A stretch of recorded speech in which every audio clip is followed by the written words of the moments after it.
Feel the real fear with us.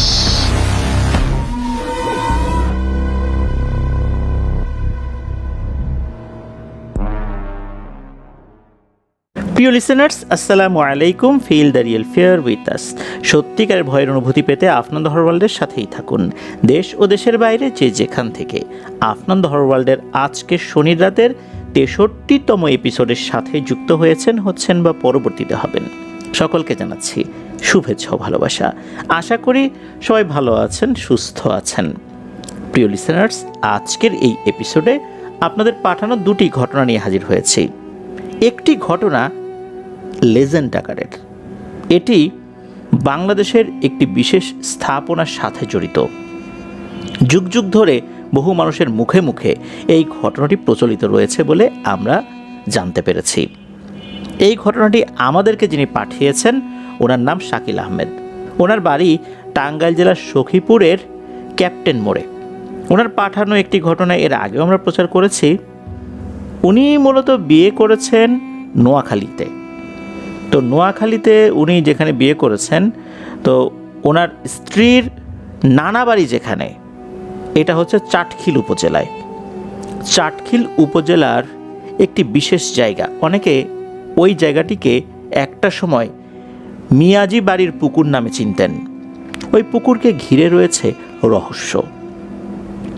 ঘটনাটির সময়কাল অনেক আগের।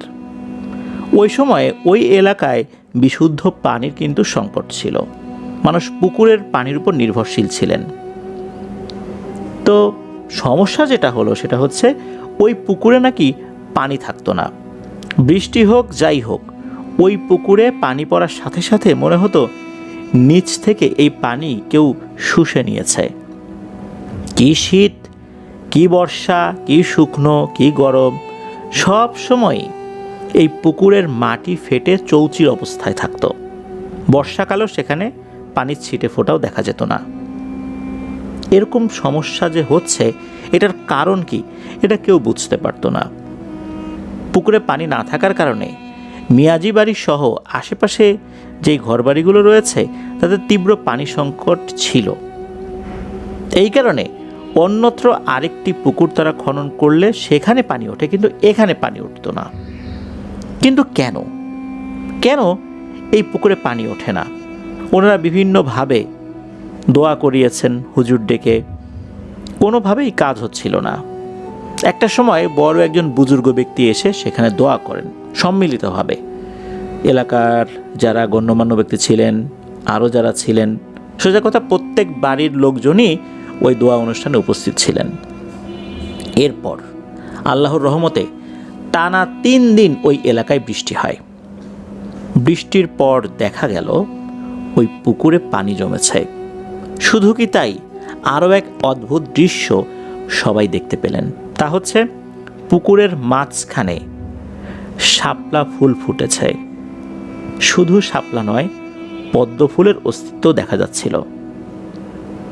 আরও একটি ব্যাপার, পুকুরের পানির উপরে ছোট ছোট বিভিন্ন পাতা দেখা যাচ্ছিল। মনে হচ্ছে নিচ থেকে এই গাছগুলো হয়েছে। অনেক জলজ উদ্ভিদ থাকে না, ওই রকম। এই পাতার উপর কিন্তু ছোট ছোট পোকামাকড় বড়জোর বসতে পারে, ব্যাঙও কিন্তু বসতে পারে না। আর পদ্ম পাতা বা শাপলা পাতা যেটা, এটার উপর ছোটোখাটো ব্যাঙ বসতে পারে। বড় আকারের ব্যাঙ বসলে কিন্তু সে ডুবে যায়। ওই রকম একটা জায়গায় একজন ব্যক্তিকে দেখা গেল, যিনি এই পাতার উপর ধ্যানমগ্ন অবস্থায় ছিলেন। অদ্ভুত ব্যাপার হচ্ছে ওনার শরীরে কোনো কাপড় চোপড় ছিল না। একজন বৃদ্ধ মানুষ, পুরুষ মানুষ, উনি সেখানে ধ্যানমগ্ন থাকতেন। 24 ঘন্টাই তাকে সেখানে দেখা যেত। উনি ওখান থেকে কোথাও যেতেন না। উনি এই অবস্থায় আছেন, এটা তো দেখতে ভালো দেখায় না, যার কারণে ওই দিকটাতে কোনো মহিলা মানুষ আসতেন না। পুরুষরা এসে দেখতেন, ওনাকে ডাক দিতেন, উনি উত্তর নিতেন না। যেহেতু উনি ধ্যানমগ্ন অবস্থায় থাকতেন, মাঝে মাঝে দেখা যেত যে উনি ওই ছোট ছোট পাতার উপরই অনায়াসে সিজদা দিচ্ছেন, নামাজ পড়ছেন ওই অবস্থাতেই। মানুষজন তো তখন ওই এলাকায় আশেপাশে ওরকম ছিল না। শোনা যায় ওই সময় মাত্র 7টি পরিবার আশেপাশে ছিল। এখন তো অনেক ঘনবসতি হয়েছে, আর এই ঘটনা তো বহু আগের। অর্থাৎ এই ঘটনাটি মূলত যখন ঘটে এখন থেকে আনুমানিক 150 বছরের কাছাকাছি সময় হতে পারে বলে ধারণা করেন। এক্স্যাক্ট সময়টা বলা যায় না। তো এই ঘটনাটি মূলত এই আমাদের শাকিল ভাই ওনার ওয়াইফের কাছ থেকে শুনেছেন। তো এরকম চলছে, সেখানে ওই ব্যক্তি এভাবে সারাদিন ধ্যানমগ্ন থাকেন, রাত্রে গেলেও তাকে দেখা যায়। স্থানীয় লোকজন অদ্ভুত একটি বিষয় খেয়াল করলেন, তা হচ্ছে ওই ব্যক্তি যেখানে ধ্যানমগ্ন আছেন তার পাশ দিয়ে বেশ কিছুটা জায়গা জুড়ে মনে হচ্ছে পানির নিচ থেকে ইট ভেসে উঠছে। তার মানে হচ্ছে নিচে কোনো নির্মাণ কাজ চলছে। ইট গাঁথুনি হতে হতে হতে হতে আস্তে আস্তে পানির উপরে ইট ভাসছে। প্রতিদিনই দেখা যেত যে অল্প কিছু করে ইট আরও বেশি করে দেখা যাচ্ছে, তার মানে হচ্ছে নতুন করে কাজ হয়েছে। এভাবে প্রতিদিনই সেখানে হচ্ছে, মনে হচ্ছে যে পানির নিচ থেকে একটি মসজিদ আস্তে আস্তে ভেসে উঠছে বা তৈরি হচ্ছে। হতে হতে দেখা গেল যে সেখানে গম্বুজের মতো হয়ে যায়, পরিপূর্ণ একটি মসজিদ হয়ে যায়। খুব বেশি দিন লাগে নাই, অল্প কিছু দিনের মধ্যেই। এরপর ওই ব্যক্তি প্রথমবারের মতো এলাকার লোকদের সাথে কথা বলেন। ওই ব্যক্তি ওখান থেকে হেঁটে, পানির উপর দিয়েই হেঁটে পাড়ে চলে আসেন। পাড়ে উঠে উনি হাঁটতে থাকেন সামনের দিকে। বোঝাই যাচ্ছে উনি এখান থেকে চলে যাবেন। চলে যাবার জন্য যখন হাঁটা শুরু করলেন, আশেপাশে বিভিন্ন মানুষজন ওনাকে দেখছিলেন। দিনের বেলাতেই কিন্তু উনি চলে যাচ্ছেন। প্রথমবারের মতো উনি ইশারা দিয়ে কিছু মানুষকে ডাকলেন। কিছু মানুষ যখন তার কাছে এলেন তখন উনি বললেন, তোমাদের জন্য এই জায়গায় মসজিদটি রেখে গেলাম, তোমরা কিন্তু কখনো এর অমর্যাদা করো না। এখানে এমন কোনো কাজ করো না যা অপরাধ। এখানে কেউ চুরি করবে না, এই জায়গাটা কেউ নষ্ট করবে না। এই বলেই উনি ওখান থেকে চলে যান। তবে লোকজন দেখছিলেন উনি যেদিক দিয়ে হাঁটছিলেন, হাঁটতে হাঁটতে উনি নদীর দিকে চলে গেলেন এবং সবার সামনেই নদীর পানির উপর দিয়ে উনি হাঁটতে হাঁটতে কোথায় যেন হারিয়ে গেলেন। ওনাকে পরবর্তীতে আর কোথাও দেখা যায়নি। তো এই যে মসজিদটা, এই মসজিদটাতে উনি বলেছিলেন যে 5 ওয়াক্ত নামাজ পড়তে হবে। এলাকাবাসীর দায়িত্ব এটা থাকলো সবাই যেন এখানে এসে নামাজ পড়ে। তবে এরকম একটা মসজিদ এইভাবে রহস্যময় একটা ভাবে তৈরি হয়ে গেল, এটা তো মানুষের মধ্যে একটা ভীতি সৃষ্টি করেছিল। ভীতি, কৌতূহল সব কিছু ছিল, তবে ভক্তি শ্রদ্ধার কোনো অভাব ছিল না। আস্তে আস্তে 1-2 করে ওই মসজিদে গিয়ে সালাত আদায় করতে শুরু করলেন। এরপর দেখা গেল অনেক মানুষই সেখানে এসে নামাজ আদায় করতে থাকেন। সমস্যা দেখা দিত ভোরবেলা। ফজরের আজান যিনি দিবেন উনি আসতে সহজে সাহস পেতেন না, মানে সাহসে কোলাতো না আর কি। কেন কোলাতো না, এর পেছনে আর একটা কারণ রয়েছে। তা হচ্ছে তাহাজ্জুদের নামাজের জন্য একটা আজান হয়। এই আজানটা আমাদের দেশে ওভাবে প্রচলিত না। মধ্যপ্রাচ্যের বিভিন্ন দেশগুলোতে তাহাজ্জুদের নামাজের আজান হয়। তো ওখানে নাকি জিনেরা অনেক ভোরবেলা তাহাজ্জুদের নামাজের আজান দিত।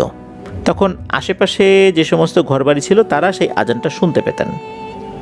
আবার দেখা যেত ফজরের আজান কেউ দিতে আসেনি, কিন্তু ফজরের আজানের সময় হয়ে গেছে, তখনও ফজরের আজানের ধ্বনি ভেসে আসতো। কে আজান দিয়েছে পরবর্তীতে তাকে খুঁজে পাওয়া যায় না। একজন আরেকজনকে প্রশ্ন করত, কোনো ব্যক্তিকেই খুঁজে পাওয়া যেত না যে কে আজান দিয়েছে। তখন তারা বুঝতে পারলেন যে এখানে অনেক পরহেজগার জিনেদের আনাগোনা রয়েছে, যারা এখানে আসেন, তাহাজ্জুদের সালাত আদায় করেন, ফজরের নামাজ পড়েন, অন্যান্য নামাজে হয়তো বা শরিক থাকে, তো ওনারা তো আর বুঝতে পারেন না। তো এইভাবে কিন্তু মসজিদটা আস্তে আস্তে আবাদ হয়ে যায়। তো ওখানে কিন্তু সবাই এই মসজিদের সম্মান রক্ষার্থে যথেষ্ট সচেতন।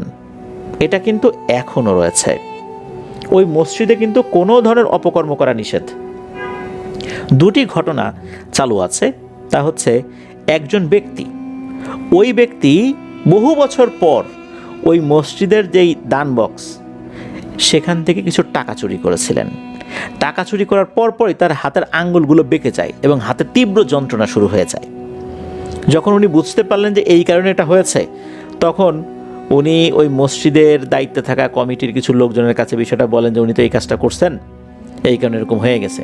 তখন কমিটির লোকজন ওনাকে অত্যন্ত কটু কথায় বকাঝকা করেছিলেন যে তুমি এইরকম একটা কাজ কিভাবে করতে পারলা, তুমি জানো না যুগের পর যুগ ধরে আমরা এই মসজিদের সম্মান রক্ষা করে আসছি, এখানে এই ধরনের কাজ করা নিষেধ, তুমি তো পুরোপুরি নষ্ট হয়ে গেছো, তুমি একটা নষ্ট মানুষ, তা না হলে এই কাজটা তুমি করতে পারতা না, তুমি তো এটা জানতা, জেনে শুনে তুমি এই কাজটা করছো লোভে পড়ে, তোমার আহামরি এমন কোনো অভাব নাই যার কারণে তোমাকে এই দান বক্সে এসে হাত দিতে হবে চুরি করার জন্য, তোমার সমস্যা তুমি আমাদেরকে বলতা, তুমি এই কাজটা কেন করতে গেছো, তুমি নষ্ট। এই যে নষ্ট নামটা চলে আসছে, এখনও ওই ব্যক্তি জীবিত আছেন, সবাই তাকে নাকি নষ্ট নামেই চেনে, সবাই জানে যে উনি এই কাজটি করেছিলেন। তো যাই হোক, উনি তো ওনার অপরাধ স্বীকার করেছিলেন, পরবর্তীতে উনি স্বাভাবিক হয়েছিলেন, এটা সত্য, তবে উনি এখনও জীবিত আছেন, সবাই তাকে চেনে, বিশেষ করে আশেপাশে যারা আছেন। আর একটা বিষয়, সেটা হচ্ছে একটা দুষ্টু ছেলে, ইয়াং বয়সে একটা দুষ্টু ছেলে, সে ওই মসজিদের পাশে দাঁড়িয়ে জল বিয়োগ করছিল, সে কিন্তু ইচ্ছাকৃতভাবে এটা করছিল। একজন এটা দেখে ফেলেন, দেখার পর উনি বলেন তুমি এই কাজটা কি করলা, আশেপাশে কি জায়গা নাই, তুমি এই মসজিদের দেয়ালে তুমি ইচ্ছাকৃতভাবে এই কাজটা করলা, কাজটা কত ভালো হলো না। তখন ওই ছেলেটা আরও উচ্চবাচ্য করে আর কি, অশালীন কথাবার্তা বলে, সে যে নেশাগ্রস্ত ছিল বিষয়টা এরকম না, সে ইচ্ছাকৃতভাবে কাজটি করেছে। এরপর সে চলে যায়।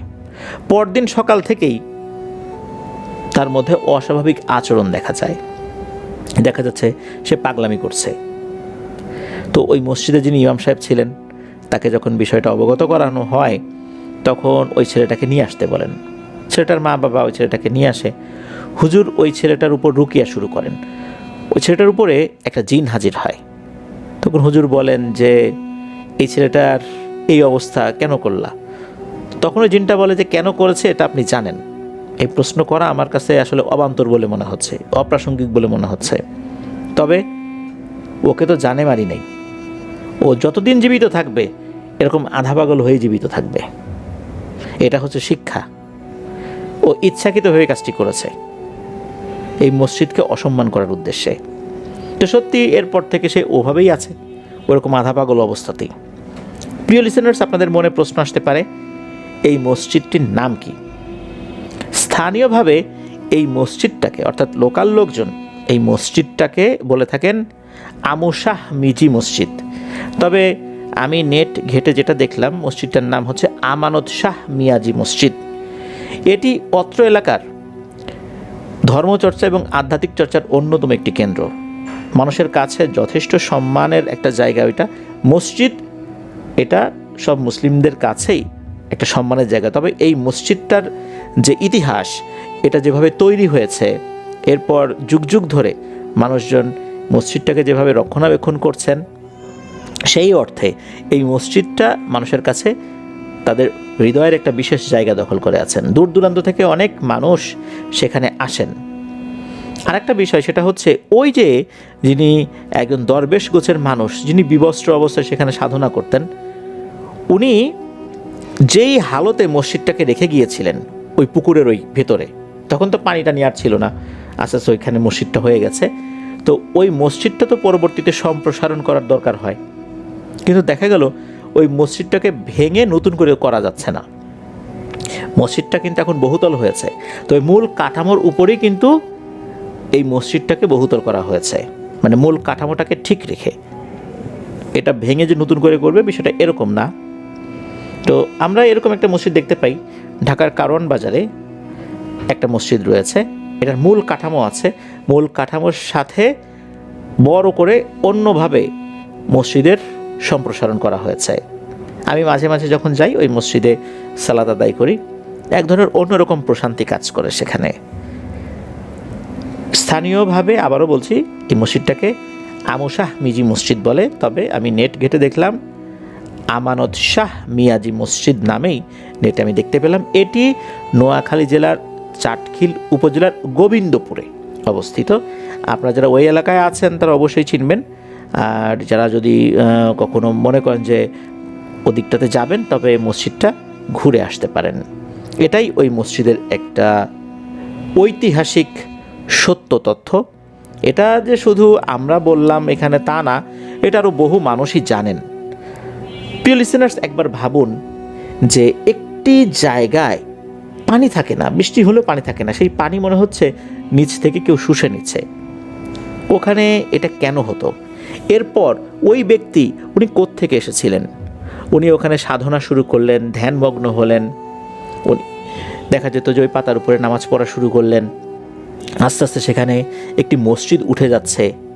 সেই মসজিদটা কালের বিবর্তনে আজকে অনেক সুন্দর হয়েছে, তবে মূল কাঠামোটা কিন্তু এখনও রয়েছে। সেখানে মানুষ নামাজ আদায় করছেন। আসলে ওখানে ছিলটা কি শুরুতে? কেনই বা ওই দরবেশ এখানে আসলেন? ওখানে কি আসলে এমন কিছু ছিল যা মানুষের জন্য ক্ষতির কারণ হতো, যার কারণে ওখানে ওই দরবেশ এসে আধ্যাত্মিক সাধনা করে এই মসজিদটি তৈরি করিয়েছিলেন? এটা কিন্তু আজও অজানা বিষয়। এটা নিয়ে আরও অনেক ইতিহাস থাকতে পারে, তবে আমি যতটুকু জানতে পেরেছি, শাকিল ভাই যতটুকু আমাদেরকে বলেছেন সেই অনুযায়ী আপনাদের সাথে শেয়ার করলাম। আপনাদের যদি এই মসজিদ নিয়ে আরও জানা থাকে তাহলে কিন্তু আমাদের সাথে শেয়ার করতে পারেন, এই ভিডিওর কমেন্ট সেকশনে শেয়ার করতে পারেন। এছাড়া আপনারা এই মসজিদ নিয়ে বিশেষভাবে আমাদের ফেসবুক গ্রুপেও কিন্তু পোস্ট করতে পারেন। ধন্যবাদ জানাচ্ছি শাকিল ভাইকে। আর এই ঘটনাটা পাঠানোর ক্ষেত্রে ওনার স্ত্রী ওনাকে সহযোগিতা করেছেন, তাকেও ধন্যবাদ জানাচ্ছি আপনার ধরওয়াল পরিবারের পক্ষ থেকে। প্রিয় লিসেনার্স, চলে যাব আমাদের আজকের শনি রাতের 63তম এপিসোডের দ্বিতীয় এবং শেষ ঘটনায়। আবারও স্বাগতম জানাচ্ছি প্রিয় লিসেনার্স আমাদের এবারে শনি রাতের 63তম এপিসোডের দ্বিতীয় এবং শেষ ঘটনায়। এই ঘটনাটি আমরা যার কাছ থেকে পেয়েছি ওনার নাম মোহাম্মদ বোরহানুদ্দিন। ওনার বাড়ি চাঁদপুর জেলার মতলব দক্ষিণ উপজেলাতে। ঘটনাটি উনি ওনার দাদির মুখ থেকে শুনেছেন। দাদির নাম লালমতি। দাদির বর্তমান বয়স 96 বছর। বার্ধক্যজনিত কারণে বিভিন্ন ধরনের রোগ ব্যাধি ওনার শরীরে বাসা বেঁধেছে। আর যখন উনি মোটামুটি স্বাভাবিক ছিলেন, মোটামুটি স্বাভাবিক না, উনি বিভিন্ন সময়ই এই ঘটনাগুলো অনেকের সাথেই শেয়ার করেছেন। তাই বোরহানুদ্দিন ভাইও এই ঘটনাটি বিভিন্ন সময় অনেকবারই দাদির কাছ থেকে শুনেছেন। উনি জানিয়েছেন দাদির কাছে এখন নতুন করে কিছু জিজ্ঞেস করাটা আসলে ওভাবে উচিত হয় না, কেননা দাদি যখন কোনো কথা বলেন এক কথা অনেকবার বলতে থাকেন। এটা বার্ধক্যজনিত কারণে এই সমস্যাটা হয়েছে। আর যেহেতু এত বছর বয়স হয়ে গেছে, অনেক স্মৃতি ওনার হারিয়ে গেছে। এই কারণে অনেক তথ্য উনি এখন আর বলতে পারেন না। কিছু কিছু কথা মনে করতে পারেন, তবে পুঙ্খানুপুঙ্খভাবে সেগুলোর বর্ণনা করতে পারেন না। তো যাই হোক, মূল ঘটনায় চলে যাই। মূল ঘটনাটি যখন ঘটে তখন দাদির জন্মও হয় নাই। দাদির বর্তমান বয়স যদি 96 বছর হয়, তখন দেখা যাচ্ছে যে এখন থেকে 100 বছরের বেশি সময় আগে এই চাঁদপুর যে জেলা, তারপর মতলব যে থানা, এখন তো মতলব উত্তর দক্ষিণ থানা, তখন তো ওই সমস্ত এলাকাগুলোতে ইলেকট্রিসিটির কথা চিন্তাও করা যায় না। ওই সমস্ত এলাকা তো দূরের কথা, বর্তমানে যে সমস্ত এলাকাগুলো শহর হয়ে গেছে, জেলা শহর হয়েছে, আজ থেকে 100 বছরের বেশি সময় আগে সেখানেও তো ইলেকট্রিসিটি ছিল না। ওই সময়ে দেখা যেত যে যারা ধান ভাঙতেন, অর্থাৎ ধান থেকে চাল বের করতেন, ঢেকি ছিল একমাত্র ভরসা। এই লালমতি দাদির যিনি বাবা, তার নাম ছিল ইউসুফ আলী মুন্সি। উনি মসজিদের একজন ইমাম ছিলেন। ওই সময় ওই এলাকায় যারা ধর্মীয় কাজের সাথে নিয়োজিত থাকতেন তাদেরকে মৌলবী, মুন্সি, মোল্লা এগুলো বলা হতো। তো উনি মুন্সি নামে পরিচিতি পান।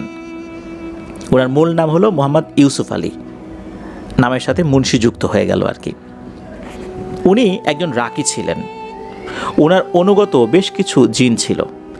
তারা যে শুধু তাকে এই রুকিয়া সংক্রান্ত কাজে সহযোগিতা করতো বিষয়টা এরকম না, বাড়ির অনেক ভারী কাজও নাকি তারা এমনিতেই করে দিত।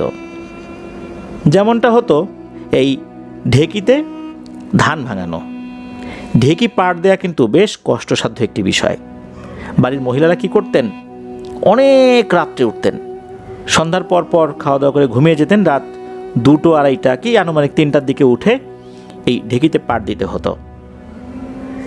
ঢেকি পাড় দেবার পর সেখান থেকে চাল বের হতো। চালগুলো থেকে আবার যে তুষ বা কুড়া এগুলোকে আবার আলাদা করতে হতো। এটা কিন্তু সময় সাপেক্ষ এবং কষ্ট সাপেক্ষ কাজ।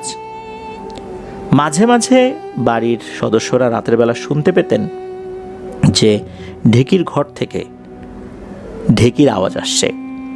সবাই চিন্তা করতেন কী ব্যাপার, আওয়াজ আসে কোত্থেকে। বাড়ির মহিলারা বাইরে গিয়ে দেখতে চাইলে ইউসুফ আলী মুন্সি উনি বলতেন, এই খবরদার, কেউ বাইরে যাবা না, যা হচ্ছে হচ্ছে, সকালে যাবা। সকালে গিয়ে দেখা যেত চালগুলো আলাদা রাখা, আবার কুড়াগুলো আলাদা রাখা, খুব সুন্দর করে এগুলো আলাদা করে রাখা হয়েছে। তো এরকম অনেক ঘটনাই ওই বাড়িতে ঘটতো। এই যে লালমতি দাদি, উনি কিন্তু ইউসুফ আলী মুন্সির চতুর্থ স্ত্রীর সন্তান, অর্থাৎ উনি আগে 3টি বিয়ে করেছিলেন। ওনার প্রথম স্ত্রী যিনি ছিলেন, তার 2টো কন্যা সন্তান হয়। এর পরপরই উনি অসুস্থ হয়ে মারা যান। এরপরে উনি যাকে বিয়ে করেছিলেন তিনি অনেকটাই সহজ সরল একজন নারী ছিলেন। এতটাই সহজ সরল যে আসলে সামান্যতম যেই প্যাচ, কথার প্যাচ, এগুলো উনি বুঝতে পারতেন না। আর দেখা যেত যে উনি যখন কথা বলতেন, কথাটা নাকি জড়িয়ে যেত, মানে অনেক ক্ষেত্রেই কথাটা অস্পষ্ট হয়ে যেত। এতটা সহজ সরল হওয়ার কারণে অনেক মানুষ নাকি তাকে তুচ্ছ তাচ্ছিল্য করত। তবে এটা নিয়ে কিন্তু এই ইউসুফ আলী মুন্সির কোনো আক্ষেপ ছিল না, উনি তো জেনে শুনেই বিয়ে করেছেন। তাছাড়া উনি কিন্তু যে কোনো কাজে কর্মে দক্ষ না এমনটাও না, উনি ঠিকঠাক মতো কাজ করেন। ওনার 2টো বিষয় নিয়ে মানুষ হাসাহাসি করতো, তুচ্ছ তাচ্ছিল্য করতো। এক হচ্ছে উনি সহজ সরল, আর এক হচ্ছে উনি কথা বলতে গেলে মাঝে মাঝে, সবসময় না, মাঝে মাঝে কথাটা জড়িয়ে যেত। এই হচ্ছে ওনার সমস্যা। আসলে মানুষ সহজ সরল হওয়া এটাও যে সমস্যা, এই জামানায় এসে আসলে আমাদের অনেক কিছুই দেখতে হয় আর কি। যাই হোক, যেহেতু অনেক মানুষ ওনাকে দেখে হাসি তামাশা করত, উনি এটা নিয়ে মনোকষ্টে ভুগতেন। ইউসুফ আলী মুন্সির প্রথম ঘরে যে স্ত্রী ছিলেন, অর্থাৎ প্রথম যে স্ত্রী, তিনি মারা যাওয়ার পর তো দ্বিতীয় বিয়ে করেছিলেন। ওই 2 মেয়েকে কিন্তু ইনি, অর্থাৎ দ্বিতীয় স্ত্রী, খুব ভালোভাবেই দেখাশোনা করতেন, কিন্তু নিজের কোনো সন্তান হচ্ছিল না। এটা নিয়ে ওনার একটা আক্ষেপ ছিল। ওই বাড়ির আশেপাশে বেশ কিছু বাগান ছিল। বাগান বলতে অনেক বড় বড় গাছ না, কিন্তু দেখা যেত যে যে পাতাগুলো পড়তো এগুলো ঝাড়ু দিয়ে নিয়ে এসে জ্বালানি হিসেবে ব্যবহার করার জন্য ওনারা সবসময় এই চেষ্টাটা করতেন। তো এই যে ইউসুফ আলী মুন্সির যিনি দ্বিতীয় স্ত্রী, অর্থাৎ দাদির দ্বিতীয় মা বলবো আর কি, তো উনি মাঝে মাঝে ঝাড়ু দেওয়ার জন্য ওই দিকটাতে যেতেন। তো একদিন গিয়েছেন ওইদিকে, ঝাড়ু দিতে দিতে দেখলেন যে একটা মাঝারি আকারের কলস পড়ে আছে। তো উনি চিন্তা করলেন যে এই কলসটা কোত্থেকে এলো, মনে হয় বাচ্চারা ঘর থেকে নিয়ে আসছে, খেলতে খেলতে এখানেই রেখে চলে গেছে। তো উনি কলসটা ধরলেন, দেখলেন যে কলসের মুখটা আটকানো, আর কলসটা বেশ ভারী। উনি চিন্তা করলেন এটা কিসের তৈরি, একবার মনে হচ্ছে লোহার, একবার মনে হচ্ছে পিতলের, নাকি তামার, না কি, উনি আসলে ওভাবে বুঝতে পারছেন না। উনি তো অতি সহজ সরল একজন নারী, উনি কি করলেন যে এইটা নিয়ে ঘরে রেখে দিয়েছেন। উনি চিন্তা করেছেন এই বাড়িরই হবে, বাচ্চা কাচ্চারা নিয়ে আসছে। অনেক সময় দেখা যেত যে ওনাদের যে আত্মীয় স্বজন আশেপাশে আছে, ওনারাও তো ঘরের মধ্যে আসতো। আবার ওনার তো আগের পক্ষের 2টো মেয়ে ছিল, তারাও নিয়ে আসতে পারে। উনি বাসার কোথায় কি আছে এই বিষয়গুলো ওভাবে তখনও অবগত ছিলেন না, মানে এমন জায়গা আছে উনি ওখানে হাতও দেন নাই। আর ওনার স্বামীর সাথে ওই বিষয়ে কথা বলেন নাই যে ওখানে কি আছে না আছে। ওনার প্রয়োজনের জন্য মানে যতটুকু কাজ করতে হতো, যতটুকু কাজের জন্য যাওয়া লাগে, সেই সমস্ত জায়গাগুলোতে উনি যেতেন, এই পর্যন্তই। আর অতি সহজ সরল হওয়ার কারণে অনেক বিষয় উনি আসলে খেয়ালও করতেন না। তো এই কারণে উনি চিন্তা করছেন এটা হয়তো বা আমাদেরই ঘরের জিনিস, উনি ওটাকে ঘরে নিয়ে গেছেন। তারপর উনি চিন্তা করছেন যে আচ্ছা, এইখানে এই জিনিসটা পড়ে আছে, এটা কোনো গুপ্তধন না, তো হতে পারে এটা কোনো গুপ্তধন, এটার ভিতরে অনেক কিছু আছে। উনি এই জিনিসটা চিন্তা করছেন। তারপরেও আমার মনে হচ্ছে গুপ্তধন কি আর এইভাবে মাটির উপর পড়ে থাকবে নাকি, এই চিন্তা করে রেখে দিয়েছেন। এর কয়েকদিন পর আবার উনি ঝাড়ু দিতে গেছেন, তখন আর একটা কলস উনি পান, সেম কলস। উনি চিন্তা করলেন আগের কলসটাই কেউ কি আবার এখানে এনে রেখে দিয়েছে কিনা। তো ওই কলসটা উনি উঠিয়েছেন, ঘরে নিয়ে গেছেন। যাবার পর উনি দেখেন যে না, আগের কলসটা ঠিকঠাকই আছে, এটা আর একটা। উনি চিন্তা করলেন যে ঘটনা কি, আমি পরপর এরকম দুটা পেলাম, এটা কি গুপ্তধন কি না, এখন কি করব না করব, এই বিষয়টা উনি ওনার স্বামীর সাথে যে আলোচনা করবেন একটু দ্বিধাগ্রস্ত ছিলেন, যেটা নিয়ে আলোচনা করব কি মনে করে, এর থেকে একটা কাজ করি যে আমি আমার দেবরের সাথে বিষয়টা নিয়ে কথা বলি। তো ওনার স্বামীর যে ছোট ভাই, উনি আবার বেশ চালাক চতুর একজন মানুষ, তো তার সাথে বিষয়টা নিয়ে আলোচনা করবেন বলে যখন ঠিক করলেন, এরপর তাকে ডাক দিয়েছেন। হেঁটে যাচ্ছিলেন উনি, তার নাম হচ্ছে বক্সে মিয়া, এই বক্সে মিয়া আর কি। তো তাকে ডাক দিয়েছেন, ডাকার পর বলছেন যে দেখেন ভাই, এই যে একটা জিনিস পাইছি। তো উনি কিন্তু আর একটা জিনিসের কথা বলেন নাই বুদ্ধি করে, উনি সহজ সরল হলেও এতটুকু বুদ্ধি তার মাথায় ছিল। আর একটা জিনিসের কথা বলেন না, উনি বলেন যে ভাই দেখেন তো জিনিসটা কি, এটা কি অন্যরকম কিছু কি না, এখন আমি তো আপনার বড় ভাইয়ের সাথে এই বিষয়টা নিয়ে এখনও কথা বলি নাই, তো আপনি এইটা একটু দেখেন এটা গুপ্তধন কিনা। তখন এই জিনিসটা হাত দিয়েই কিন্তু উনি বুঝতে পারছেন যে এইটা ভিন্ন কিছু। উনি আবার বলতেছেন যে আর ধুর কী বলেন গুপ্তধন, এ তো মাটির জিনিস, এটা অন্য রকমের রং টং করা হয়েছে তো, আর ভিতরে মনে হয় কিছু আছে, এই জন্য এরকম ভারী মনে হচ্ছে। তারপর আমি যাই নিয়ে, যদি এরকম মূল্যবান কিছু হয় আপনাকে জানাবো, আর না হলে এটা ফেলে দিব। এই কথা বলে উনি ওটা নিয়ে যান। নিয়ে যাবার পর আর তো এই বক্সে মিয়া আর দেখা করেন না। আর ওইদিকে ওই যে আর একটা কলস, এই কলসটা উনি কী করেছেন, আগে কিন্তু এই দড়ি দিয়ে শিকা তৈরি করা হতো, শিকার মধ্যে হাঁড়ি পাতিল এগুলো রেখে দেওয়া হতো। গ্রাম অঞ্চলে কিন্তু এগুলো এখনও দেখা যায়, তবে শহর এলাকায় আমরা ঘরবাড়িতে এগুলো দেখা যাচ্ছে যে শোপিস হিসাবে রেখে দিই, ঘরের সাথে ঝুলিয়ে রাখি, এটা একটা স্মৃতি হিসাবে। এর মধ্যে হাঁড়ি পাতিল রাখা হয়। গ্রামে দেখা যেত যে অনেক সময় বিড়াল এসে খাবার খেয়ে যেত, এই কারণে রান্না করার পর ওই শিকাতে ঝুলিয়ে রাখা হতো। আরও বিভিন্ন কারণেই এই শিকার ব্যবহার ছিল, এখনও আছে তবে কম।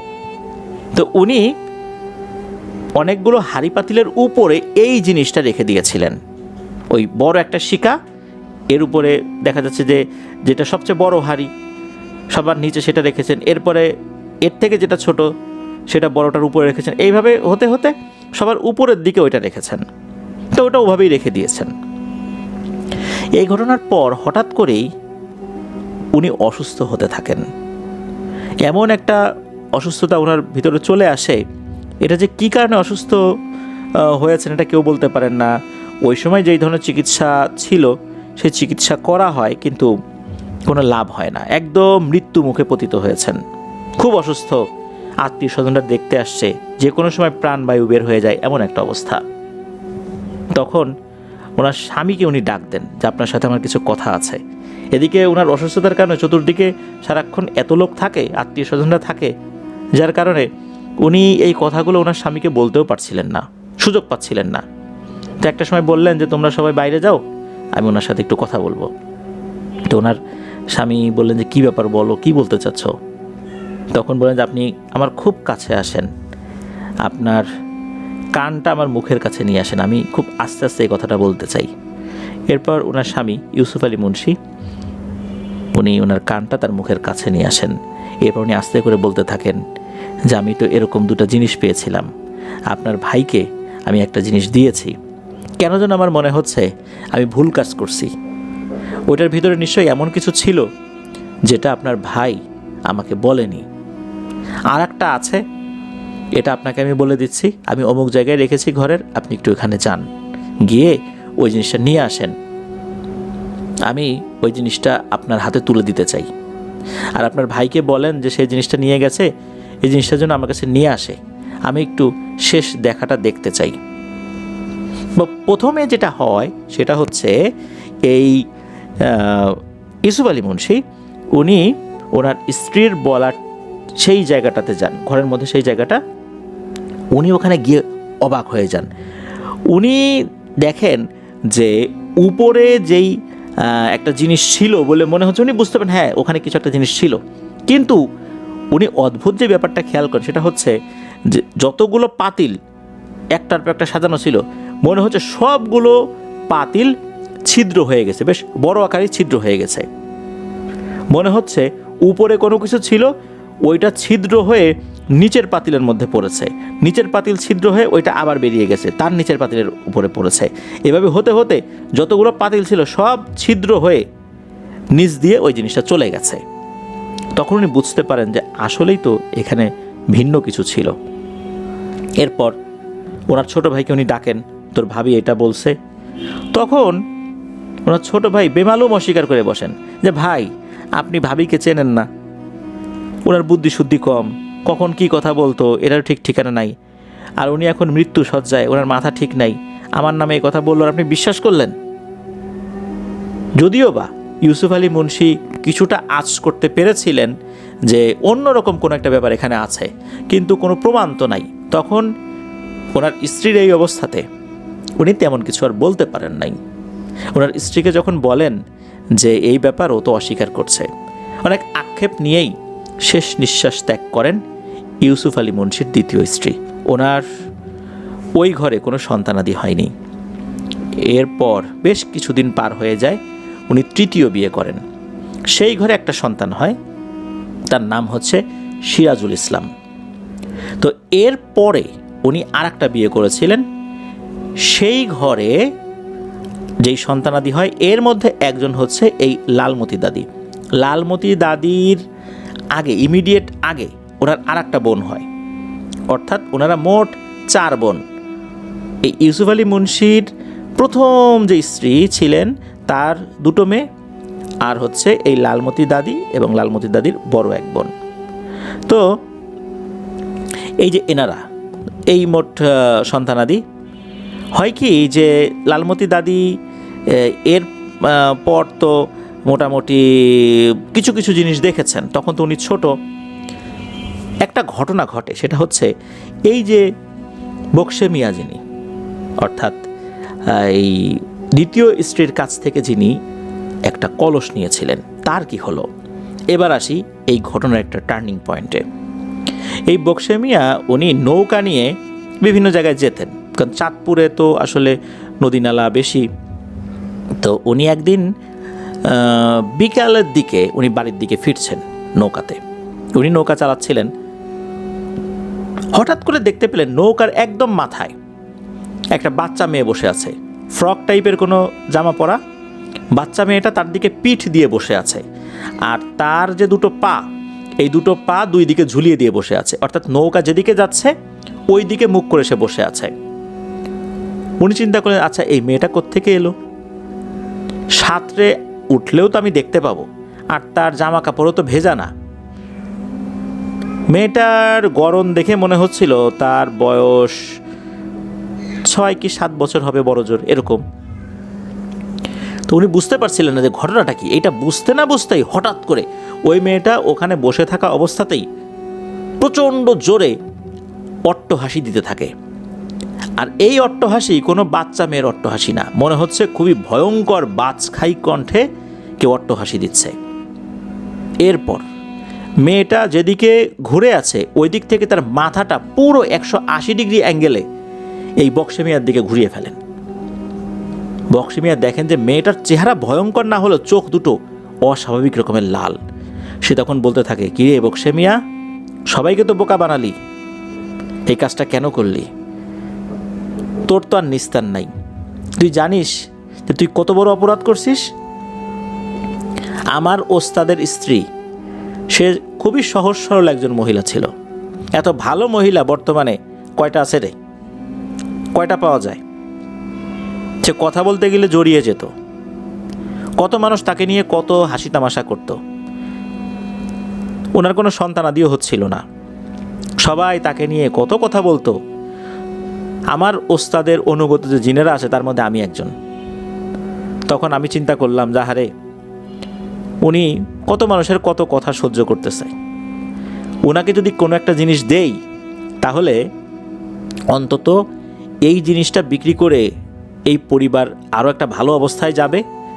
যেহেতু এই জিনিসটা উনি পেয়েছে তাই পরিবারে ওনার গুরুত্ব বাড়বে, ওনার সাথে সবাই হিসাব নিকাশ করে কথা বলবে। এই জন্যই তাকে একটা জিনিস দিলাম। সে বুঝতে পারলো না, সে রেখে দিল। এরপরে আরও একটা জিনিস দিলাম, সে বুঝতে না পেরে সরল বিশ্বাসে তোর হাতে দিল। তুই কি করলি? তুই এটা আত্মসাৎ করলি? তোর তো আর নিস্তার নাই রে। তখন এই যে বক্সে মিয়া, উনি তো ওই নৌকা বাবা ছেড়ে দিয়ে সামনের দিকে এগিয়ে গিয়ে 2 হাত জোর করে ওই মেয়েরূপী অভাবের কাছে বলে, দেখেন আমি সত্যি অন্যায় করছি, আমি আসলে এতটা খারাপ মানুষ না যতটুকু আপনি ভাবতেছেন। হ্যাঁ, আমার লোভ হয়েছে, আমি আত্মসাৎ করছি, এটা সত্য, আমি অন্যায় করছি। আমি ওই জিনিসটা অন্য কোথাও বিক্রি করি নাই, ওটা আমার কাছেই আছে। আমি এটা ওনার স্বামীর কাছে দিয়ে দেব, ওনার স্বামীর কাছে মাফ চাইব এবং তার কবরের কাছে গিয়ে মাফ চেয়ে আসব। তারপরও আপনি আমার কোনো ক্ষতি করেন না, আপনি আমাকে মারবেন না, আর আপনি প্রয়োজনে যদি চান এই জিনিসটা আমি আপনার কাছে দিয়ে দিতে পারি। এই কথা বলার পর মনে হলো ওই অবয়বটার চেহারায় যে একটা রাগী ভাব ছিল এইটা একটু কমে আসলো। তখন বলল যে, শোন,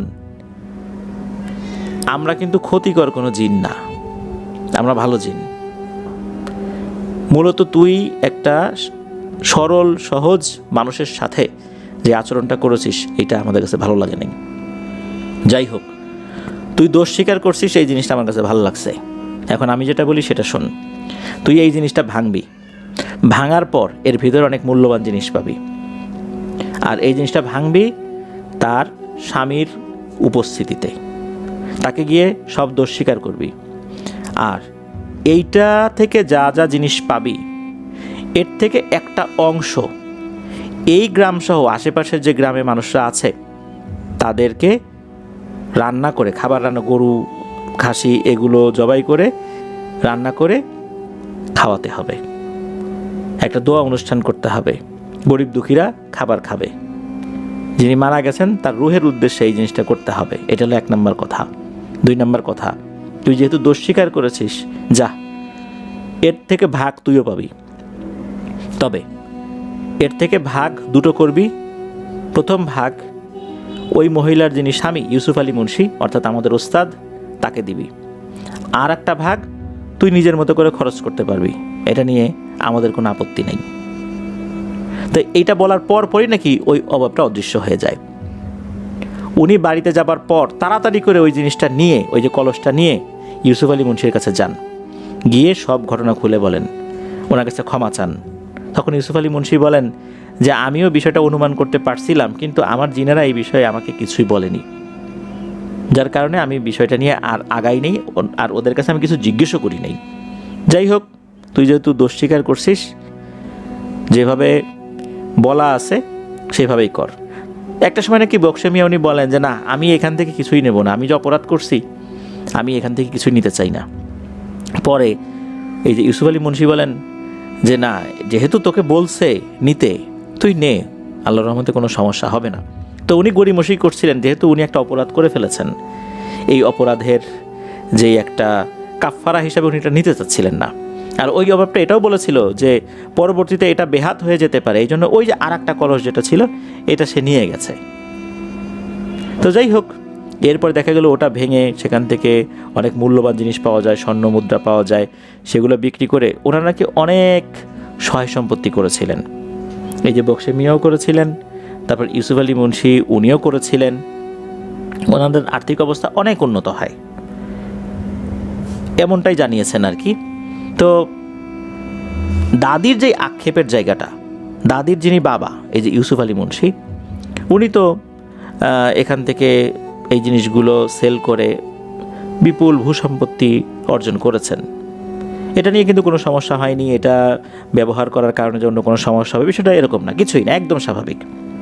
কিন্তু দাদি আক্ষেপ করেন যে ওনার আর একজন যিনি ভাই সিরাজুল, তো দেখা গেল যে বাবার বাড়ির সম্পত্তির যে অংশগুলো উনি পাবেন, এই ভাইয়ের কারণে নাকি উনি এটা পান নাই, মানে কানাকড়িও পান নাই।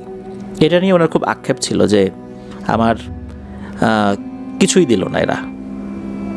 তবে দাদির যারা ছেলেমেয়েরা আছেন, সন্তান সন্ততি আছেন, তারা সময় বলতো যে তোমার কি লাগবে, তোমার কিছুই লাগবে না, আমরা আছি না, তোমার স্বামীর কি সহায় সম্পত্তি কম আছে, তুমি এখান থেকে অনেক কিছু পাবা না, ওটা তুমি ভুলে যাও। আসলে উনি এটা নিয়ে ওইভাবে আক্ষেপও করতেন না। দাদিরও সহায় সম্পত্তি যতটুকু পেয়েছেন ওনার স্বামীর বাড়ি থেকে, এটাও কিন্তু কম না। কিন্তু ওনার আক্ষেপ ছিল যে আমার যারা একদম রক্তের সম্পর্কের আত্মীয়, আমার যে অধিকার, এই অধিকারটা থেকে আমাকে বঞ্চিত করা হয়েছে, এটা ওনার আক্ষেপ ছিল। তো যাই হোক, এটা তো একটা ঘটনা, যেটা হচ্ছে এই কলস সংক্রান্ত যে ঘটনাটা ঘটলো। এবার আসি আর একটা ঘটনায়। এটা দাদির বিয়ের ঠিক ইমিডিয়েট পরে। তো দাদির যেখানে বিয়ে হয়েছে এটা কিন্তু মানে দাদির যে মূল বাড়ি, মানে দাদির যিনি বাবা, এই বাবা যে বাড়িটা করেছে দাদার মানে দাদির যেই বাবার বাড়ি, এই যে গ্রামটা, এই গ্রামের এক গ্রাম তারপরের গ্রামেই দাদির বিয়ে হয়েছে। তো সেখানে তাদের আর্থিক অবস্থাও কিন্তু যথেষ্ট ভালো। তো দাদি সেখানে আছেন। তো দাদার সাথে বিয়ে হয়েছে। দাদার আবার ছোট ভাই ছিল, তার নাম হচ্ছে নুরু। তো ইনি আবার একটু উড়নচণ্ডী স্বভাবের ছিলেন। একা একা ওই যে গ্রাম্য যে গান, এই গানগুলো নিজে গাইতে পছন্দ করতেন। কোথাও গান বাজনা হলে সেটা শুনতেও যেতেন।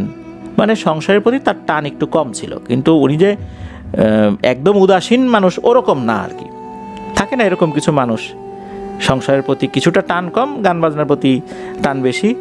আবার এমনটা না যে উনি কৃষিকাজ করেন না, হেল্প করেন না, বিষয়টা এরকমও না। আর দাদা নামাজ কালাম পড়তেন। তো হয় কি, এক রাতের বেলা দাদি, এই যে লালমতি দাদি, উনি ঘরের মধ্যে আছেন। হঠাৎ করে একটা আওয়াজ আসে। ওই ঘরের কিন্তু দরজা দুইটা, একটা হলো পেছন দিকের দরজা, একটা হলো সামনের দিকের দরজা। দুটো দরজা দিয়েই কিন্তু উঠোনের দিকে আসা যায়। একটা আওয়াজ আসে, খুব গম্ভীর কণ্ঠে কেউ একজন ডাকছে লালমতির দিকে, হে লালমতি, হে লালমতি, বের হয়ে আয়। এখন লালমতি দাদি উনি শুধু এই জিনিসটা শুনেছেন। ওই সময় কিন্তু দাদার যে ছোট ভাই নুরু, উনি একটা পাটি বিছিয়ে ওই উঠোনের এক পাশে শুয়ে শুয়ে মনের সুখে উনি গ্রাম্য গানগুলো গলায় সুর তুলেছেন আর হেরে গলায় গান গাচ্ছেন। এদিকে যে ঘটনা ঘটছে উনি কিন্তু খেয়াল করছেন না বা দেখছেনও না। আর ওই জিনিসটা ডাকছে, এই লালমতি, এই লালমতি, বাইরে বের হয়। লালমতি দাদি এটা শুনছে যে গম্ভীর কণ্ঠে কেউ ওনাকে ডাকছে। উনি চিন্তা করেন কী ব্যাপারে, এত রাত্রে আমার নাম ধরে এইভাবে কে ডাকে। তো উনি অনেকটা বিরক্তি নিয়েই দরজা খুলেছেন। রাত তখন আনুমানিক 10টা সাড়ে 10টা। তখন তো আসলে রাত 10টা সাড়ে 10টা মানে হচ্ছে গ্রামের সবাই ঘুমে, সন্ধ্যার পর পরই সবাই ঘুমিয়ে পড়তো, যেহেতু ওই এলাকায় ইলেকট্রিসিটি ছিল না, অনেকদিন আগের কথা। দাদি যখন দরজা খুলেছেন তখন দেখেন ভয়ঙ্কর একটা দৃশ্য। বিশাল বড় একটা ড্যাগ, যেটা পাতিল ড্যাগ বা অনেক মানুষের রান্না হয় যেটা আর কি। এই ড্যাগ সাধারণ কোনো ড্যাগের মতো না। বোয়াল মাছের আমরা সুর দেখি না, দুপাশে গোফের মতো থাকে, মনে হচ্ছে এরকম এর দুটো সুর রয়েছে নাকের দুপাশে, ঠিক যেরকমটা থাকে মাছের থাকে, শিং মাছের থাকে বা অন্যান্য মাছের থাকে, এরকম এই দুইটা জিনিস সাপের মতো কিলবিল করছে লম্বা হয়ে। আর এটার শরীরে অনেক শ্যাওলা আছে। চাঁদের আলো যতটুকু ছিল তাতে উনি স্পষ্ট দেখতে পাচ্ছেন। তো যখনই দরজা খুলে এটা দেখেছেন, সাথে সাথে উনি তো একদম হতভম্ব হয়ে যান, আরে এইটা কী রে। তখন নাকি ওই ড্যাগের ভেতর থেকে আওয়াজ আসে, হে লালমতি, সিরাজুল, আলফাজ আর নুরুকে দে, আর আমাকে নে। এই সিরাজুল হচ্ছে ওনার ভাই, অর্থাৎ লালমতি দাদির ভাই। আর ওই বাড়িতে আরও দুইজন সদস্য ছিলেন, একজনের নাম আলফাজ আর একজনের নাম হচ্ছে নুরু, মানে দাদার ভাই। বলছেন যে আমাকে নে, এদেরকে দে। এইটা শোনার সাথে সাথে লালমতি দাদি তো ধপাস করে দরজা বন্ধ করে দিয়েছেন এক চিৎকার। ওনার চিৎকারে দাদা এবং এই লালমতি দাদির যিনি শাশুড়ি চলে আসে। কী হয়েছে, কী হয়েছে বলে, কী যেন একটা জিনিস উঠানের উপর দাঁড়ায় আছে। দরজা খুলে দেখা গেল কিছুই নাই। তখন দাদা বলতেছেন, তো ও কিছু না, মনে হয় তুমি ভুল টুল শুনছো আর কি। এদিকে তখনও কিন্তু ওই যে যিনি নুরু, মানে দাদার ছোট ভাই, সে কিন্তু হেরে গলায় শুয়ে শুয়ে গান গাচ্ছেই। তখন ওই যিনি নুরু আছেন তাকে জিজ্ঞেস করা হলো, এই কিরে তুই শুনছিস নাকি কিছু? তো উনি বলছেন, কই আমি তো কিছু শুনি নাই, আমি তো এখানেই আছি, আমি তো কিছু দেখি নাই। তখন আর কি সবাই নিশ্চিত হলেন এটা মনের ভুল। এদিকে দাদি গিয়ে আবার শুয়ে পড়েছেন, দাদাও আছেন পাশে আর এক ঘরে ওই দাদির শাশুড়ি। কিছুক্ষণ পর আবার ডাকছে, লালমতি, আমি যাই নাই রে, আয় এদিকে আয়, তোর সাথে কথা আছে, আয় তাড়াতাড়ি। লালমতি দাদি উঠে আবার যখন দরজা খুলেছেন তখন দেখেন সেম দৃশ্য, ওই জিনিসটা ওখানে দাঁড়িয়ে আছে। বলছে যে সিরাজ, আলফাজ, নুরুকে দে, আমাকে নে। তখন দাদি ওই অবস্থাতে দিয়েছেন একটা চিৎকার। তো ওই চিৎকারে আবার দাদির শাশুড়ি দাদা উঠে আসছেন। তো উনি তো আবার ধপাস করে দরজা বন্ধ করে দিয়েছিলেন। দরজা খুলে দেখা গেল কিছুই নাই। ওইদিকে উঠোনের এক পাশে এই যে নুরু দাদা, উনি ওই হেরে গলায় কিন্তু তখনও গান গেয়েই যাচ্ছে। উনি কিছুই টের পাচ্ছেন না এখানে কি হচ্ছে, আর উনি কিছু দেখেও নাই, এটাই সত্য। তো যাই হোক, তখন যেটা হলো যে ওনার শাশুড়ি আর দাদা বলছে যে আরে তুমি কি শুরু করলে রাতের বেলা, আচ্ছা চুপচাপ ঘুমাও তো, যাও। এরপর যেটা হয় সেটা হচ্ছে কিছুক্ষণ পরে আবার দাদি শুনতে পান, লালমতি, বাইরে বের হ, কথা আছে তোর সাথে, সিরাজ, আলফাজ, নুরুকে দে, আমাকে নে। তখন দাদি আবার কি করছেন, দাদাকে ডাক দিয়েছেন, এই শোনো, আবার আমাকে ডাকতেছে। তখন দাদা বলতেছেন, তাই তুমি ডাক শুনতেছো, আচ্ছা তুমি যাও দরজা খোলো, আমি আমার মাকে নিয়ে পেছনের দরজা দিয়ে ঘুরে আসতেছি। তখন ওইদিকে ডাক কিন্তু হচ্ছেই।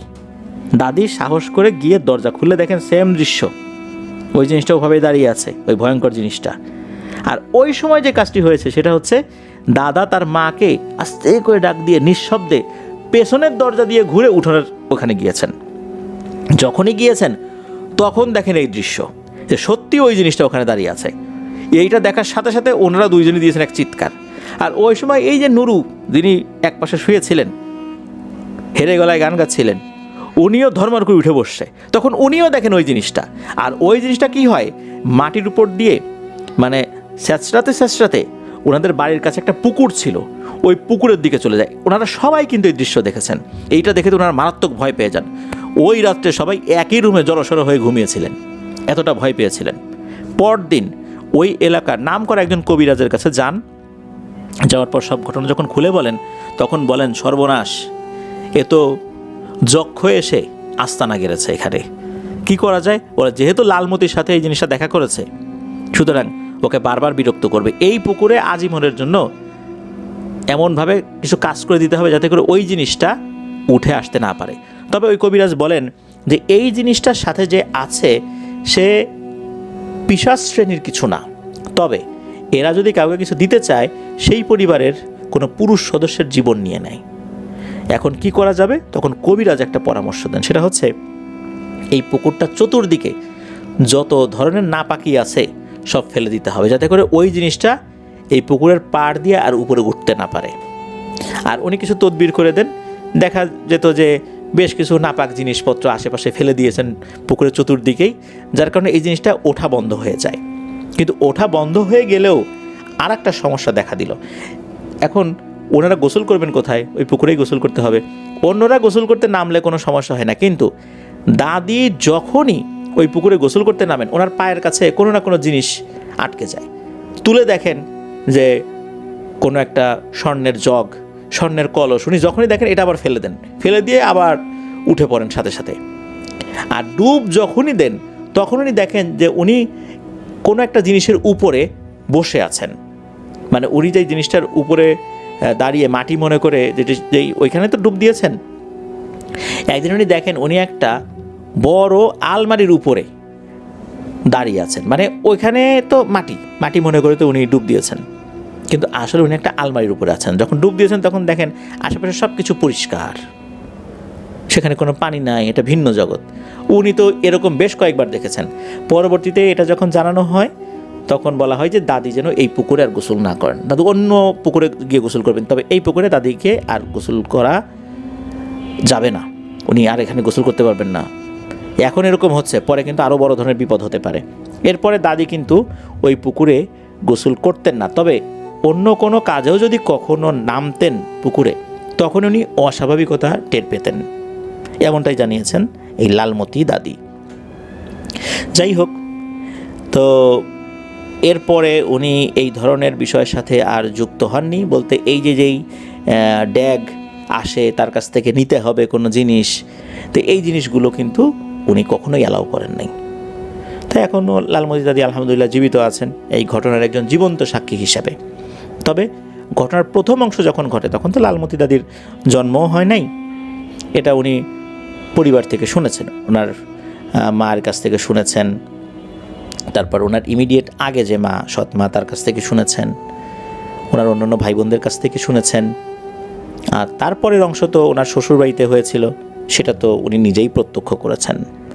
তো এটাই ছিল ঘটনা। ধন্যবাদ জানাচ্ছি বোরহানুদ্দিন ভাইকে। উনি জানিয়েছেন যে ওনার দাদা দাদির সাথে আরও কিছু ঘটনা ঘটেছে। ওনার দাদা দাদি রাতের বেলা যদি কখনো বাইরে যেতেন, ফিরতে দেরি হতো, তখন প্রতিমধ্যেও বেশ কিছু ঘটনা ঘটেছে। উনি পর্যায়ক্রমে সেগুলো পাঠাবেন বলে জানিয়েছেন। তো আমরা অপেক্ষায় থাকবো সেই ঘটনাগুলোর জন্য। আর আফনান দ্য হরর ওয়ার্ল্ডের পক্ষ থেকে লালমতি দাদির জন্য শুভেচ্ছা ও ভালোবাসা থাকলো। ওনার সুস্থতা কামনা করছি, দীর্ঘ হায়াত কামনা করছি। আর বিশেষ একটা অনুরোধ করব বোরহানুদ্দিন ভাইকে যে লালমতি দাদির কাছে আমাদের সবার জন্য দোয়া চাইবেন, আমার জন্য, আমার পরিবারের জন্য, আপনার দ্য হরর ওয়ার্ল্ডের যারা মডারেটর প্যানেল আছে তাদের জন্য, এবং আমাদের সবার যত লিসেনার আছেন সবার জন্য তার কাছে দোয়ার দরখাস্ত থাকলো। প্রিয় লিসেনার্স, আজকের এপিসোড এ পর্যন্তই। ঘটনাগুলো কেমন লেগেছে তা জানিয়ে ভিডিওর কমেন্ট সেকশনে কমেন্ট করতে ভুলবেন না। এছাড়া আমাদের ফেসবুক পেজ আর গ্রুপ তো রয়েছে আপনাদের হরর ওয়ার্ল্ড নামে, সেখানে গিয়েও আপনারা আপনাদের মতামত জানাতে পারেন। আপনারা আমাদেরকে ঘটনা পাঠাতে পারেন লিখে বা রেকর্ড করে afnanthehorrorld@gmail.com এই ইমেল অ্যাড্রেসে। ইমেল অ্যাড্রেসের স্পেলিংটা বলে দিচ্ছি, AFNANTHEHORRORLDBD afnanthehorrorld@gmail.com। আমাদের আরেকটি ইউটিউব চ্যানেল রয়েছে আফনান স্পি নামে, সেটার লিঙ্কও এই ভিডিওর ডিসক্রিপশনের একদম উপরের দিকে দেওয়া রয়েছে। সেখানে কিন্তু রহস্য, ভয়, অন্যান্য ভিডিও সবই আপলোড হচ্ছে। আমাদের ওই চ্যানেল সাবস্ক্রাইব করতে ভুলবেন না। প্রতি রবিবার অমীমাংসিত রহস্য আর প্রতি মঙ্গলবার ফেয়ার উইথ টুইসডে শিরোনামে আমরা কিন্তু এপিসোড আপলোড করছি। এছাড়া অন্যান্য ভিডিও তো থাকছেই, তাই আমাদের ওই চ্যানেলের সাথেও যুক্ত থাকুন। বিদায় নিচ্ছি, সবাই ভালো থাকবেন, সুস্থ থাকবেন। আমার জন্য দোয়া করবেন, আমার পরিবারের জন্য দোয়া করবেন, আপনাদের জন্য দোয়া রইল, আপনাদের পরিবারের প্রত্যেকের জন্য দোয়া রইল। মহান আল্লাহ সুবহানাহু ওয়া তাআলা আমাদেরকে ভালো রাখুন, সুস্থ রাখুন, নিরাপদে রাখুন, আফনান দ্য হরর ওয়ার্ল্ডের সাথে রাখুন। আসসালামু আলাইকুম।